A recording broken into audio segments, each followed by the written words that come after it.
Yo, yo, yo. Another week, another hip hop podcast.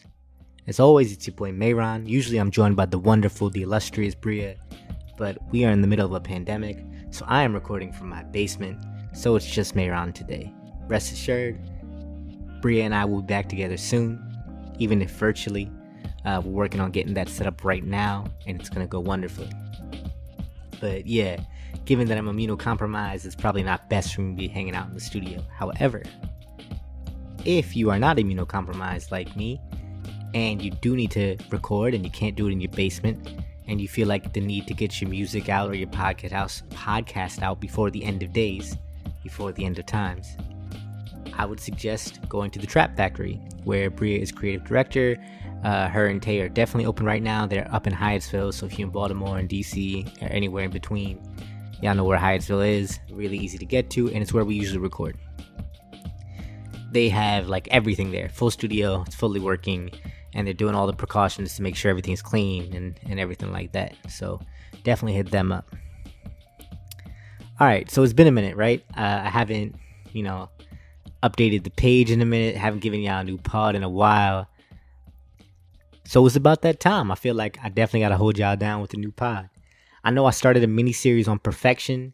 I think that's a great idea, and I'm gonna continue with it soon. I feel like Bray and I are gonna come together and pick that up together because there's a lot of potential there. So I'm glad I at least got it going. Something else I wanted to get going is first listen reviews, right?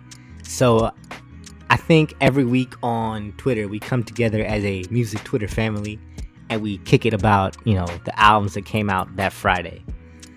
And it's a wonderful thing, right? Because it's a sense of community, especially in this time when we can't go to concerts and we can't convene in the spaces where we usually talk about music in person. It's nice to at least be on Twitter talking about music instead of the craziness going on in the world for a little bit. And these first listen reviews aren't like an original idea, right? I mean, Yo has so many of them on DJ Booth, and they go back way further than him, but he's just the first example I think of. But I wanted to take that same energy that I have on Twitter and that we collectively have on Twitter and in text format and put that into a pod because I thought it'd be fun. And because last week, the week of the 26th, so this is being recorded Monday, September 28th, but last week, the week of the 26th, an album came out that I definitely wanted to do a first listen review to because it exceeded all expectations, and I had very high expectations for it. That album is Spillage. I really don't know how to say the name of the album, but it's the Spillage Village album. It's Spilligion. Somebody please tell me how to pronounce it. I haven't heard anyone actually say the name of the album, but I've listened to the album a bunch. So, for those that don't know, I'm going to just refer to the album as Spillage Village album, by the way. For those that don't know, Spillage Village is a collective of artists. Their last album that they released was back in 2016 called Bears Like This Too Much. Since then, a lot has happened for them, right? I got introduced to Spillage Village a while back through Jordan Bryant. Shouts to Baltimore. He's a member. As well as JID, Earth Gang, shouts to Hampton, Mariba, and new additions are Black, aka Six Lack, and Avatar Benji. I say new, like relatively new. I think Avatar Benji is pretty recent though. So that's who Spillage Village is. Now let's get into the album.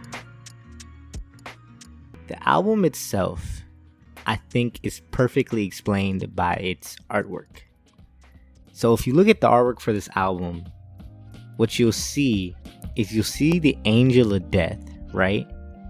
And the Angel of Death is holding a bear. Their thing is a bear. And you'll see all of them standing around the Angel of Death. When I say all of them, I mean you'll see JID with the bear head. You'll see Earth Gang. You'll see Jordan Bryant. All of them are just chilling as like sort of like the apostles of death, the acolytes of death. And he's surrounded by a bunch of other like bears. Right? And the bear that Death is holding is kind of like baring its fangs at you. That is a great way to describe the chaos but order that this album has, right? That is a great way to juxtapose sort of like the chaos of having a bunch of Apostles of Death be things with bare heads, but still the order of death being in the middle, it being held up, it being regal, and sort of the gravitas of the album itself. Because this album, I think, at its core, is about 2020 and about what 2020 feels like. And it goes right hand in hand with its single. Its single from this album was The End of Days. And through tracks 1 all the way through track 12, which is all of the tracks on this album, they go over the end of days. So the chorus to the single goes, it's the end of days, it's the end of times. And that's what 2020 feels like in general, right? I feel like everyone's like, yeah, this could definitely be it. This could definitely be like the week before the Day of Judgment. And that's the feeling that this album gives you. And what is really cool about it is it looks at it in a holistic way, right? So you have these really sort of morbid tracks where it's like, morbid's the wrong word. You have these almost haunting tracks, these almost spooky tracks, like The End of Days, which is track 10 was the single, like Shiva and things like that, where you can clearly tell that something bad is coming, you know? Or rather, not even something bad, but something is coming. This is an inflection point. This is change happening. But to balance it out, you have a bunch of songs on this album that are also kind of a celebration of the fact that it's end of days, right? So you have the last song, Jupiter 12, which is just like an ode to like being together at the end. You have Psalm Sing, which is the third song on this album, which is mostly just Mariba singing about being high and being so high that you are able to touch and convene with God or whatever higher power there is. But then you have songs like Baptized, which is, you know, the second song off the album, which are a little darker, but a little sharper in nature, but however still have that wholeness and roundness to the end, the finality of what's going on. And so that theme, thematically, is so apt for this year. Is so apt for like the middle of a pandemic. And I think that's one of the things that reverberates really hard with me, right? It's that you're able to communicate all the feelings associated with something ending, like the earth, in this case. But if you start off with Baptized, aka track 2, it's a great way to come out of the intro. And the intro, actually, I want to make a point about the intro. The intro is like it's supposed to be like a funny skit. It's a Desi Banks, Big Rube, and Country Wayne, right? And what's cool about the intro is it does the thing where it's simultaneously deep but not too deep at the same time, right? It's about a scamming pastor, right? And about getting your money back from a scamming pastor, like running up in the church, robbing them, and taking your money back. Now, on the surface, this is just a funny intro about like how two dudes are outside of a church drinking. Their OG comes up and they're having a conversation about robbing the pastor. On the other side of things, it has incredible depth and levels to it, where it's like, hey, yeah, organized religion is shit, and the people that take advantage of the organization in the system to game it to take your money are also shit, and that has reverberating effects all the way down the line, and it doesn't make you believe in things the way you should believe in them. And to go from there right into Baptized featuring Ann Clemens is a great way to start off the album, and really does set the tone for how, like, yo, we're gonna talk about some shit on this album, but we're also gonna have fun doing it. We're going to talk about some shit in this album, but it's not necessarily going to be preachy. It's more so actually just talking to you about it. So then Baptized, the first track, I think what's really cool about this track, and, you know, one of the highlights of the album, is how sharp JID is, right? How sharp Jid is. Man, he came in shape, y'all. Like, when he decided that he was going to rap on this album, he decided he was going to rap.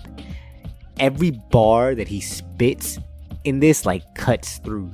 And it cuts through in a way that makes you sort of go like, whoa, did he just say that? Makes you rewind. Every time I've listened to this album probably 4 times. That's how good it is. I know this is a first listen review. It's the first weekend it came out, so it's still a first listen review. Every time I listen to it, I find something new from it, right? And I really can't decide what's my favorite thing about this album. Because on the one hand, you have JID being super sharp. On the other hand, I already mentioned how Mariba sort of takes this album and gives it a lightness and a wholeness that other albums with the same subject matter won't have, you know? That the nature and quality of her voice is so angelic and so peaceful that she can sing about anything, even the end of times, right? Even, you know, the fact that this is all ending and literally the end of the world, and make you feel good about it. So is it Mariba's angelic voice and the way she floats on the tracks? Is it JID's sharpness and the way he sort of cuts through with his rhymes? Or is it, you know, the next couple songs which all have Earth Gang prominently on it, whether it's Ilaha Family or Mecca, you know, is it Earth Gang and their ability to harmonize and lead you on a track, right? Because Venus and Dot, of course, are always in shape rapping. Shouts to Hampton. But what they also can do, their unique ability to lead a song and to guide the listener to where they need to be through harmonizing, I haven't heard anyone do that since Bone Thugs and Harmony, for real. Like, that's how good they are, right? And it's so hard to figure out, like, which part of this album do I like the most.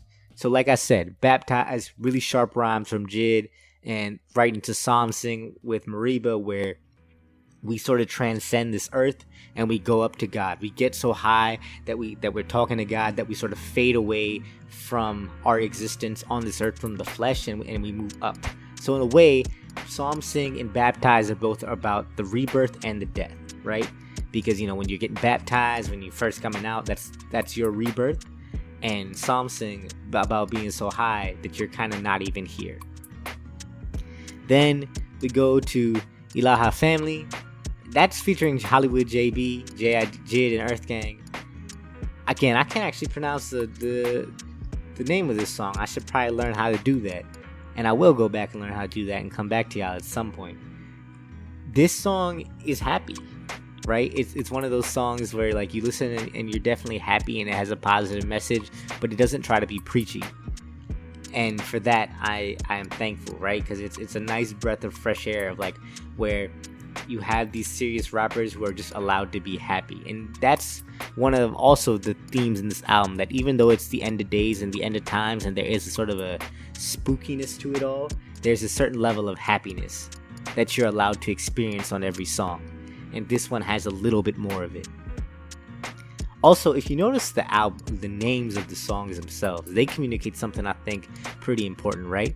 So you go we talked about Baptized, Psalm Sing, Ilaha, and the next, which means family, and the next one is Mecca. Mecca, as many of you know, is the central holy site for Islam. It's where people take a pilgrimage to. What's really cool about Mecca is in the chorus they talk about going from, I believe, like Japan to Sudan, from like, you know, like South Africa to Colombia, basically circling the globe, right? And sort of that journey that everyone has to take and everyone is around. I think this album in particular is inherently, in the way they set it up, global, right? With not only the names of the songs that they're using, the fact that they are very aware of sort of what's going on in the world, but the fact that they even tweeted after, like, this, like, who should we have, what African artist should we have on the remix of this? Because they do mention a bunch of African countries in this song, right? And it's uniquely aware of the fact that this is not a US central album, right? This is not a US centric album, rather, is what I want to say, especially with the names of what's going on there. Now, the next song on this album I want to spend some time on. The next song on this album is Judas, featuring JID, Ari Lennox, Chance the Rapper, Buddy, and Masego. First of all, I love Ari Lennox over these types of beats. She needs to do more of this, right? I hear Ari Lennox in certain sounds, and she's great all the time. But what's really cool about, I don't know what it is about this quality of beat, or the fact that her voice melds so well with it, but the chorus on this song, you know, it's not anything super fancy, like Hit the Road Jack. The way she sings it and the way it hits is definitely different than shit I've heard from her usually. This song is so interesting though, right? Because it has such musical powerhouses on it, right? It has Masego, it has Buddy, you know, obviously Jid and Ari. And then you have our old friend Chance. This is the first good Chance verse I've heard in like over a year. And it's so weird because it's so good. Right? It's amazing. It's exactly what we expected, what we were going to get after Coloring Book. We thought this was the Chance that we were getting. We thought, okay, cool. He's made the pivot to full on like Christian rapper or more spiritual rapper. We're not going to get acid rap anymore, and we're okay with that. We're actually absolutely fine with that because people grow, people change. If this is who he is as a person, I was willing to accept the fact that his subject matter was fundamentally different, and that was fine. Right? Post Coloring Book. And to be honest, this verse that he gave is exactly what I thought we were going to get from him from now on as a career. And it's so different than everything else he's put out.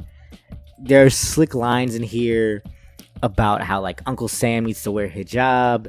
There's slick lines in here about how like, hey, I'm light skinned but I'm matte black. Like when I get rich, they expect you to stop acting black. And it was just there were things where he grappled with identity. He grappled with the title of like people who are Judases. He grappled with, politics, and there was just so many references and so many slick lines, and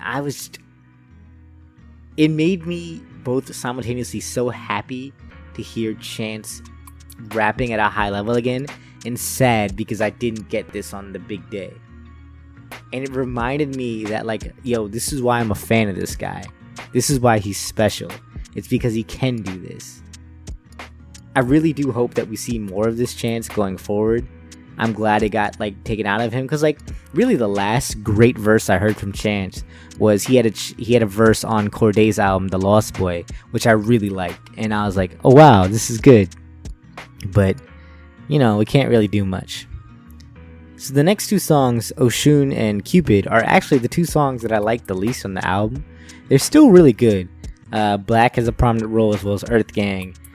They're still very solid albums. I just don't think they're for me. Or solid songs. I just don't think they're for me, so I'm gonna let it go. After that is the single End of Days. End of Days is really emblematic, like I said, of the theme of the album. This is album very much of the end of days, end of time. It's a little haunting. It's a little hollow.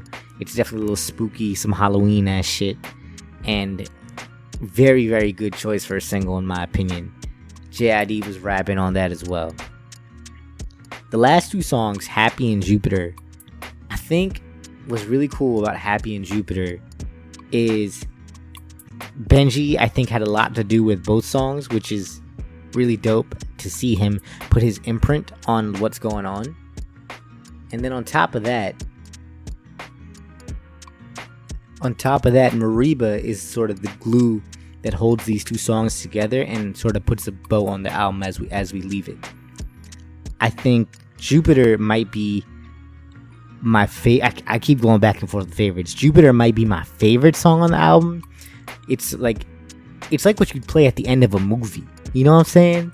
Everyone's happy. Everyone's with their family. They know it's coming to an end. They know this might be it, but we're gonna have one last time where we're all joyous and we're all together. And you really feel the bond that they all have as artists on this last song, Jupiter, right? You feel how close they are. You feel a chorus of voices that makes you feel kind of like you're at church, right? Kind of like you're at church or at your mosque or whatever house of worship, and that there's a wedding going on. And that wedding is of people who have known each other for forever, who have eaten food together, who have seen things happen together, and who are growing together, and who plan on continue to be together. And that togetherness, that sort of unity in the face of the end of days and the end of times, that is what this album leaves off with. And that's why it's what I wanted to talk about this week, you know? I feel like I should go back and I should talk about some of like JID's particular lines on this album and how sharp they are. Give me a sec. Let me find some of the ones that I want to talk about. But let me not, actually, because I don't want to give y'all like a genius lyric breakdown. Let's just say, like, for example, in Baptized, like, he has like a line like, how you get money and act as if poverty is past tense. There's a lot of times where it's just like, wow, this is sharp. This is sharp in a way that we didn't expect it to be sharp, you know? And I do think, while I'm not gonna pick a star of this album, because like I said, I don't know what the best part is. What I'm most excited about next is a Ajid solo album, right? Because if he's rapping like this, if he's this sharp for his collab family posse cut album, I can only imagine how sharp he's about to be on his solo shit, right? And then obviously, every time Earth Gang makes something, it's quality. I just love the way they lead us on the track. But yeah, man, that's, I think, my first listen review of all this shit. Let me know what y'all think. I'm definitely going to do these with Bria going forward. But just trying to lay some groundwork, trying to work out some of the things. I appreciate y'all listening and growing with us and sticking with us through all this. It's it's the end of the world out there, so be careful, be safe, and peace and love.